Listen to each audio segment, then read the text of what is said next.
Hi guys! Welcome dito sa The Sun and Tarot. Ang reading nito ay for collective for anyone who can resonate sa reading nito. This is a general and a collective reading. Your energy at this time.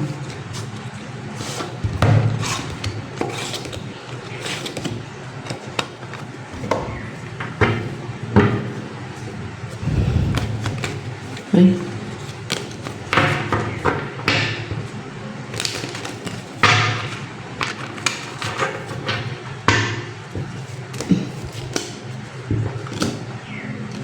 Magician in reverse. Ikaw ba yung magician in reverse? Hindi ikaw yan. Ano yan? Sa energy mo lang yan na wala na makapang manipula sa'yo. Wala na makagawa ng tricks, deceit, witchcraft against you. Kasi it's not you, no? Or manifestation. Kunwari may na-manifest ka nila na masiraan ang ulo, no? O kaya may na-manifest ka nila na maging makalimutin, no? O kung ano man yung ginagawa nila against you na parang witchcraft, no? Witchcraft, manifestation, or spells, or yung gusto kang kontrolin, manipulahin, yung puppet, hindi ka na nila makontrol, hindi ka na nila ma-manipulate, no? Yan. Ano pa ang energy mo ngayon?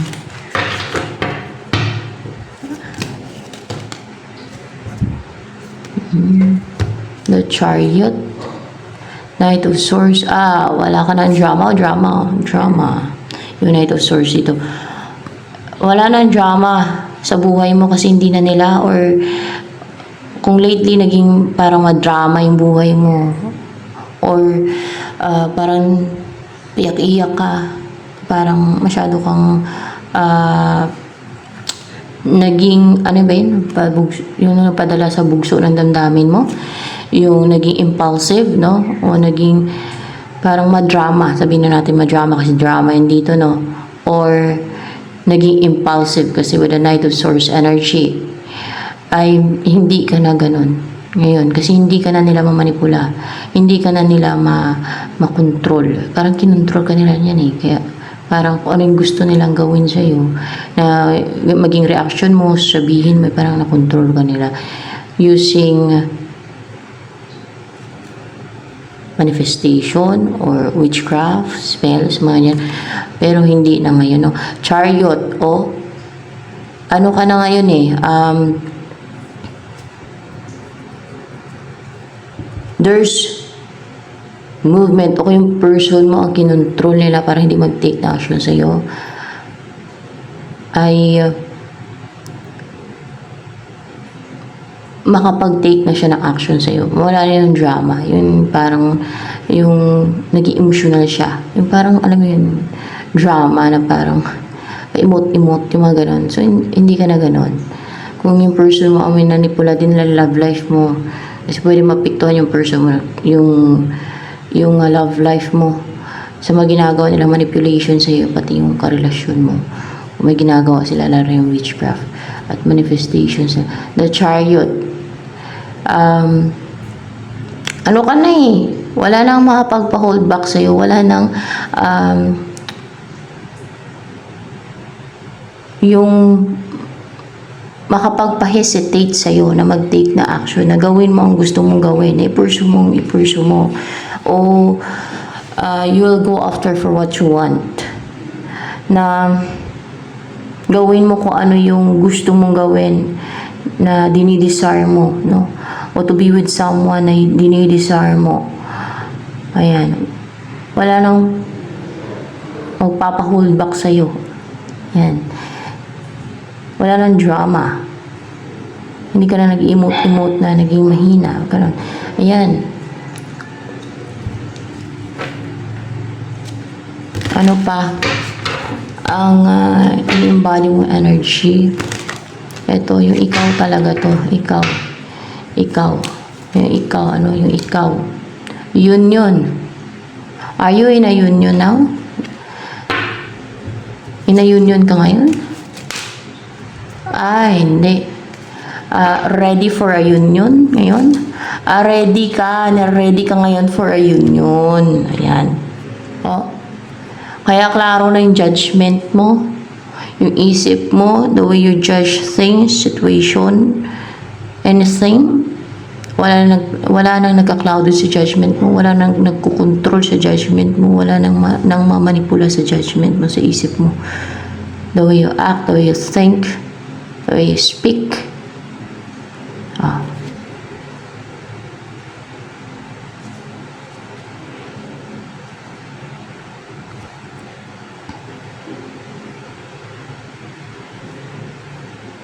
Self-reflection. Wala na nagka-clouded na like insecurities. No? Yung makaramdam ka na insecurities, makaisip ka na ma-insecure ka. Kasi wala na nang kumukontrol, wala na namamanipula sa isipan mo na ma-insecure ka eh. Parang confident ka na niya, no? And you're ready na for a union. Confident ka na. Hindi ka na nila magawa ng scheme and deceit. You know what? Kung makaramdam ka ng insecurities, mayroong gumagawa yan, no? Minsan, ng mga deceit, scheme, or may nagsisend sa inyo ng yung manipulahin yung isipan ninyo. Na makaisip kayo na ma-insecure kayo, no? Na makaramdam kayo ng insecurities kahit wala naman dapat ika-insecure. Diba? Now you know. Now you know. May mga ganyan. Bakit ko nasabi yan? Sa observation ko, you know, there are people na cunning, deceitful, deceiver, manipulative. Gusto nilang kontrolin, manipulahin yung isip, buhay, emosyon ng iba. Relationship ng iba. Gusto nilang power over others. So, ano pang about sa'yo ngayon? About sa'yo. Ay, guys. Ready ka na talaga sa mission mo. Mission mo ba itong magkakaroon ng union? Tingnan natin ha.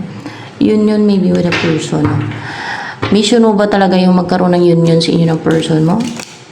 Hindi mo mission yan. Ano yan? Destiny mo na magkaroon ng union sa inyo ng person mo. Pwede. Pwedeng destiny mo yan. Or it's meant to happen, no? Na buo ka nito, no? Buo. Powerful, with the face of the dragon. And clear talaga yung aura mo. Clear yung mind mo. Sharp. Yan. And very strong and powerful. And parang may wisdom pa kasi puti, yung dragon. And napakalakas and body and mind. Powerful talaga yung iyong aura. Ayan.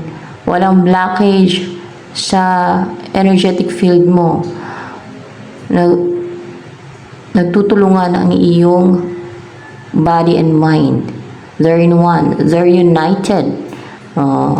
Yung body and mind mo. And more clarification with this.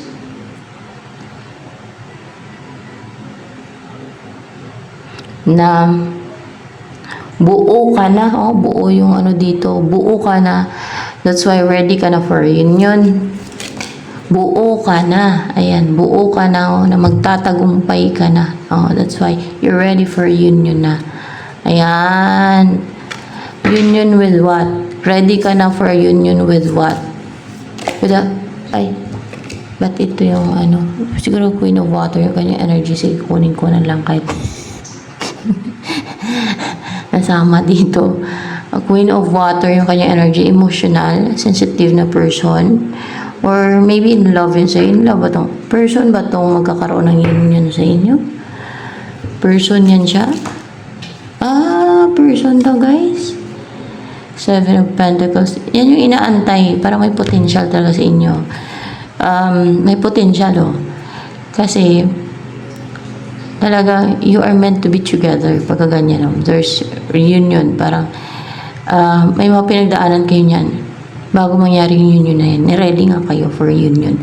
Ayan, parang dumaan sa preparation ba? Parang ganun. O, ngayon, ready ka na. Diba? Seven of Pentacles. It's a person. Ayan. Parang may pag-aantay kasi dumaan kayo sa preparation. Ready muna kayo. No? Yung ready na. And then, ayan, may unite na kayong dalawa. May katapusan din yung mga ginagawang scheme, kasama ng iba. Magwawakas din yan, yung kanilang kasamaan. So yan, magsasucceed yan kasi, ayan, hindi ka na nila ma-control, mamanipula. At ano pa, ang tungkol dito sa person na magkakaroon ng union sa inyo. Ano yung kanyang in-embody pang energy? In reverse.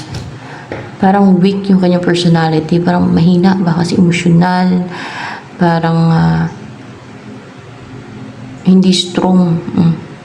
Masyadong soft. Oh?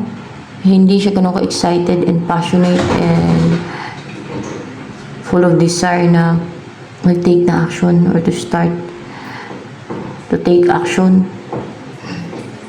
Kasi yan ang kanyang in-embody energy nyo. Anong feelings niya sa'yo na magkakaroon ng union sa inyo? Anong feelings niyan? O baka new person? Ano ba yan? New person ba yung magkakaroon ng union sa inyo na person?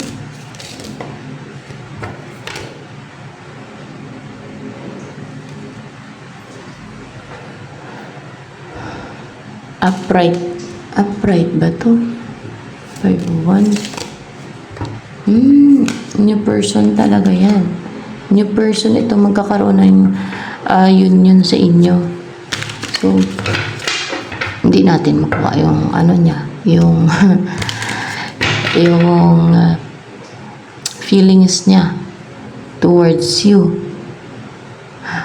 Pero magkakaroon ng union sa inyo. New person. Hindi siya past person mo. Mabait ba ito magkakaroon ng union sa inyo? Hindi. Hindi siya mabait. Hindi daw. Pero mabuting tao siya. Hindi din. Hindi din daw siya mabuting tao. Ano siya? Maldito, maldita. Maldito, maldita daw. Ay, the king of the ocean. Parang, parang maldito, maldita, parang dominant, hindi naman siguro dominante. Siguro, kasi, parang bang ano to? Parang hari? Parang hari? Hindi naman, hindi siya parang hari. O, strong yung personality niyan. Stable. Powerful. O, mataas yung status niya, kaya siguro maldito or maldita yan. No? Kung sa lalaki, maldito. Kung sa babae, maldita, di ba? May pagka-stricto to, for sure, kasi order. Kasi in order, nasa order ang lahat. O nagbibigayan siya ng order. Pwedeng may-ari ng company, mayaman, mataas yung status.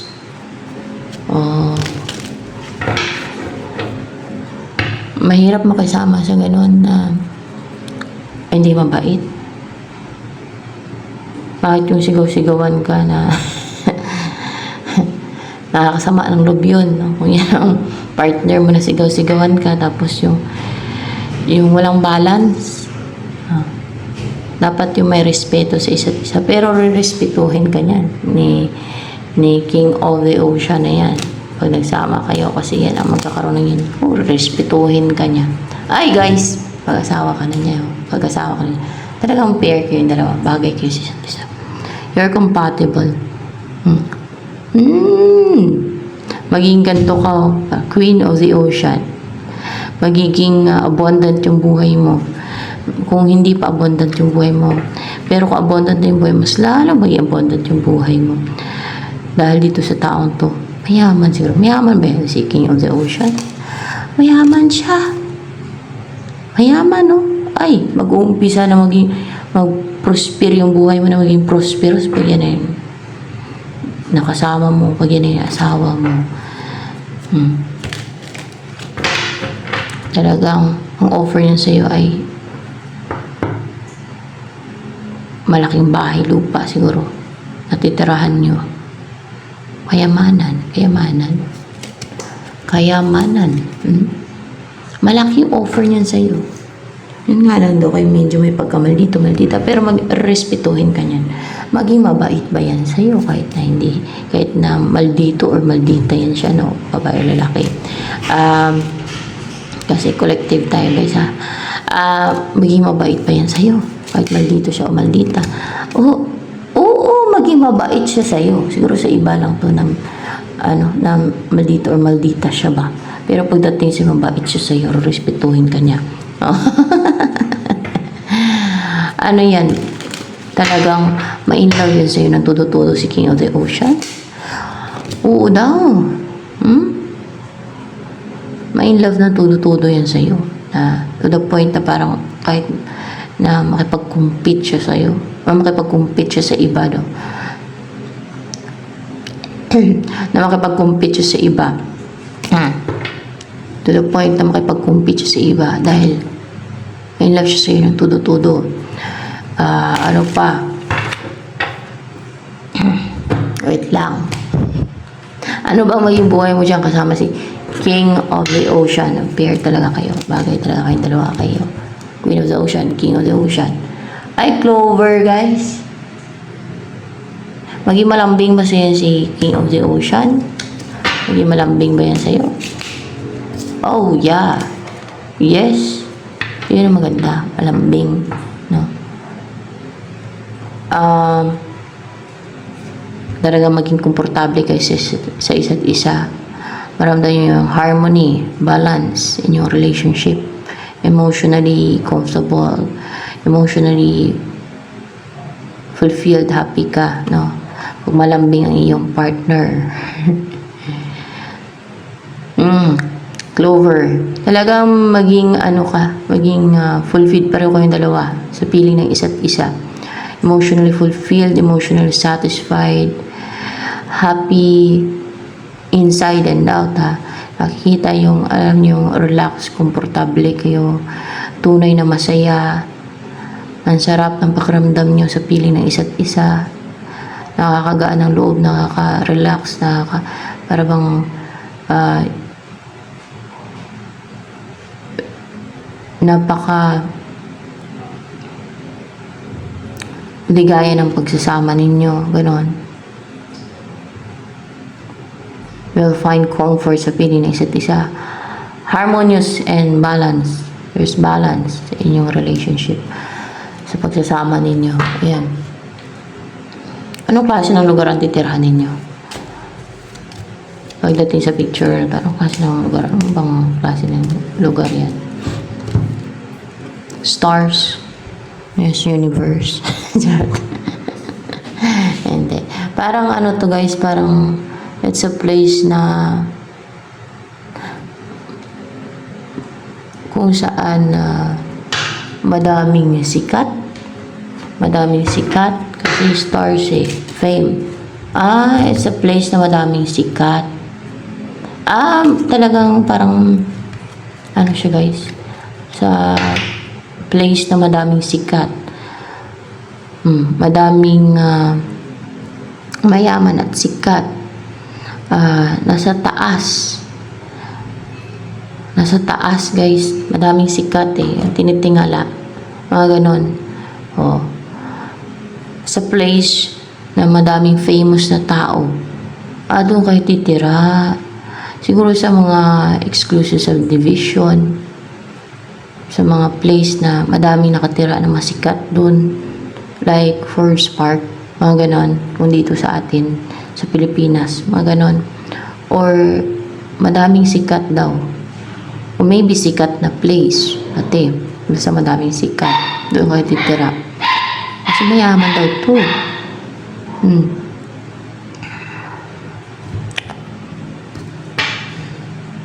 Wala namang masama na kayo maman, lalo na kung blessing yan ng God sa'yo, ng Diyos, ng Jesus Christ, kung bigay yan sa'yo.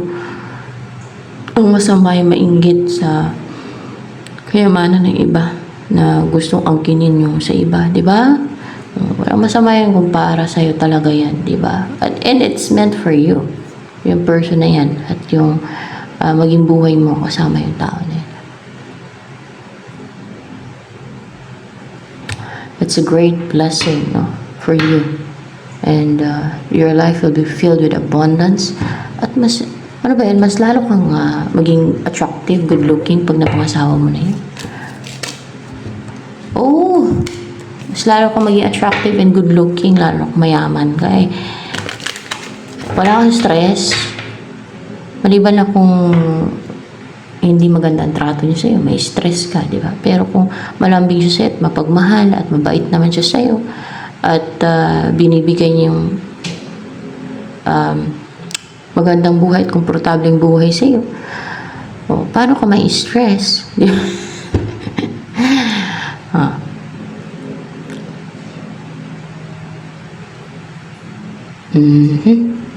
And then,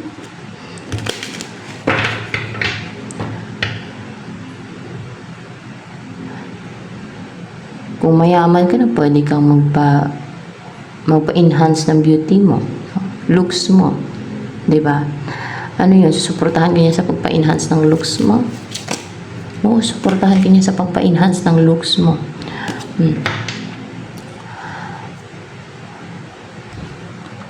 Enhance lang.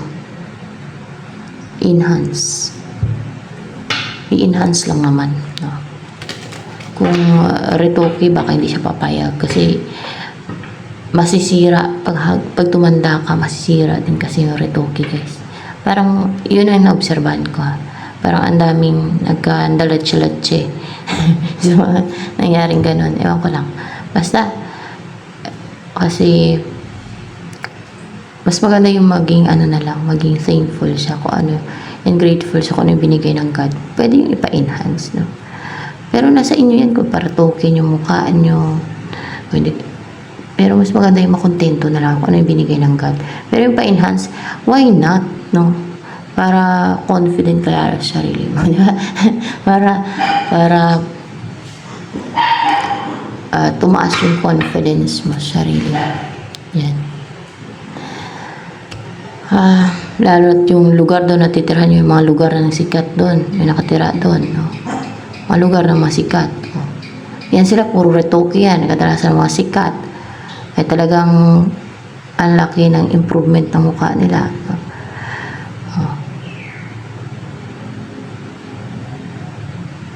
Baka i-lockdown ka ng iba kung pabaya ka sa sarili. So ito na lamang. Kasi lugar na masikat yan eh. Maano yan sila sa sarili nilang arte. Daming rituke-rituke pa nga eh. Ayun sa'yo, kahit pa-enhance mo lang yan eh. So, ito na lamang guys for collective reading.